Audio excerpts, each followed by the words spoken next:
Hello అండి, welcome to Tolly Smiles. కద్దుకాయ recipe తయారీ విధానం చూద్దాం. దానికి కావాల్సిన పదార్థాలు: ముందుగా తురిమి పెట్టుకున్న సొరకాయ, గంట ముందు నానబెట్టుకున్న సగ్గుబియ్యం, పంచదార ఒక బౌల్ తగినంత తీసుకోండి, సేమియా, కస్టర్డ్ పౌడర్,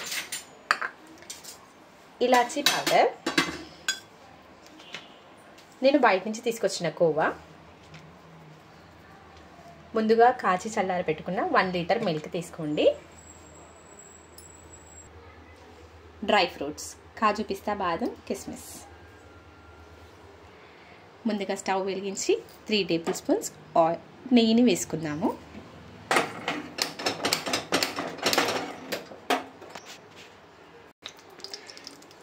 నెయ్యి వేడెక్కాక డ్రై ఫ్రూట్స్ వేసి బ్రౌనిష్ కలర్ వచ్చే వరకు వేగనిద్దాం. డ్రై ఫ్రూట్స్ కొంచెం బ్రౌనిష్ అయ్యాక ఒక బౌల్లోకి సర్వ్ చేసుకున్నాము. ఇప్పుడు మనం చేసిన నెయ్యిలో ముందుగా తురిమి పెట్టుకున్న సొరకాయని దాంట్లో వేసేస్తున్నామండి. సో ఇది కొంచెం ఒక 2 to 3 మినిట్స్ వేయించుకోండి. ఒక స్మెల్ అనేది పోయేదాకా, పచ్చివాసన పోయే వరకు వేయించుకుంటే చాలా టేస్టీగా ఉంటుంది. మీకు సరిపోకపోతే ఇంకొంచెం నెయ్యిని కూడా యూస్ చేసుకోవచ్చు. చూడండి, లైట్ గ్రీన్ కలర్ నుంచి కొంచెం డార్క్ గ్రీన్లోకి వెళ్ళిపోతుంది. అప్పుడు పచ్చివాసన అనేది పోతుంది. నెక్స్ట్ మనం కాచి చల్లారి పెట్టుకున్న పాలని యాడ్ చేద్దాం.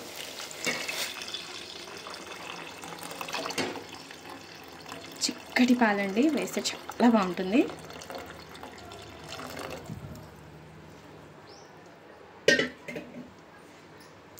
కొంచెం వేడెక్కాక,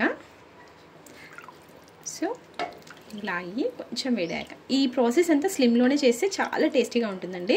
కొంచెం టైం టేకింగ్ ప్రాసెస్, బట్ స్లిమ్లో చేయడం వల్ల టేస్ట్ అనేది చాలా బాగుంటుంది.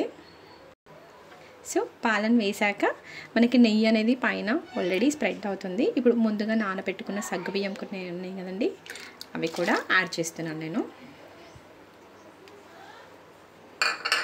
ఒక్కసారి దీన్ని మిక్స్ చేయాలి. కలుపుకున్నాక మీకు కావాలి అంటే సేమియా వేసుకోవచ్చు, లేదంటే స్కిప్ చేయొచ్చు. సేమియా వేసాను. నెక్స్ట్ ఇలాచీ పౌడర్ వేస్తున్నాను.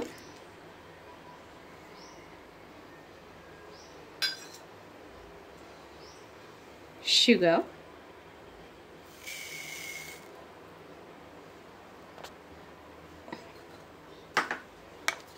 డ్రై ఫ్రూట్స్ కూడా యాడ్ చేయాలి.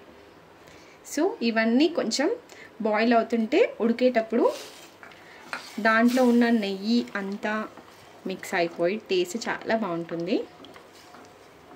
ఇలా ఒక 15 మినిట్స్ మనము ఉడికించాలి. ఇది చూడండి, బాయిలింగ్ పొజిషన్కి వచ్చేసింది. సో మనం నెక్స్ట్ చేయాల్సింది కస్టర్డ్ పౌడర్. కస్టర్డ్ పౌడర్ చెప్పాను కదండి, దాంట్లో కొన్ని వాటర్ పోసి ఉండలు లేకుండా కలుపుకొని దీంట్లో యాడ్ చేయాలి. సో చూడండి, నేను దీంట్లో కొన్ని వాటర్ వేసి ఉండలు లేకుండా చేసుకున్నాను. ఇప్పుడు దీంట్లో యాడ్ చేస్తున్నాను.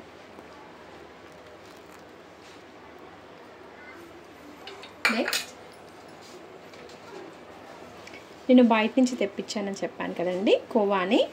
సో మీరు ఇంట్లో ప్రిపేర్ చేసుకోవాలంటే చేసుకోవచ్చు, లేదు అంటే కోవాని బయట నుంచి షాప్లో దొరుకుతుంది, అది తెప్పించుకొని కూడా యాడ్ చేసుకోవచ్చు. ఇప్పుడు ఈ రెసిపీని బాగా ఉండలు కట్టకుండా కలుపుతూ ఉండాలి.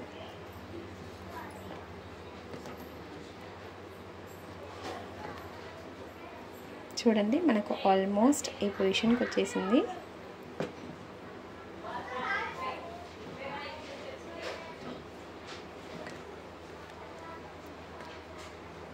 అది బాయిలింగ్ ప్రాసెస్లో నేను గ్రీన్ కలర్ యూజ్ చేస్తున్నానండి, ఫుడ్ కలర్. దీంట్లో చిటికెడు కలర్లో వాటర్ పోసుకొని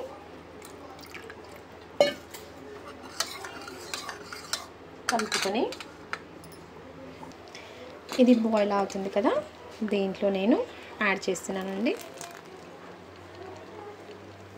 మీకు వద్దు అనుకుంటే ఫుడ్ కలర్ అనేది స్కిప్ చేసుకోవచ్చు. So already process కట్టిపడింది.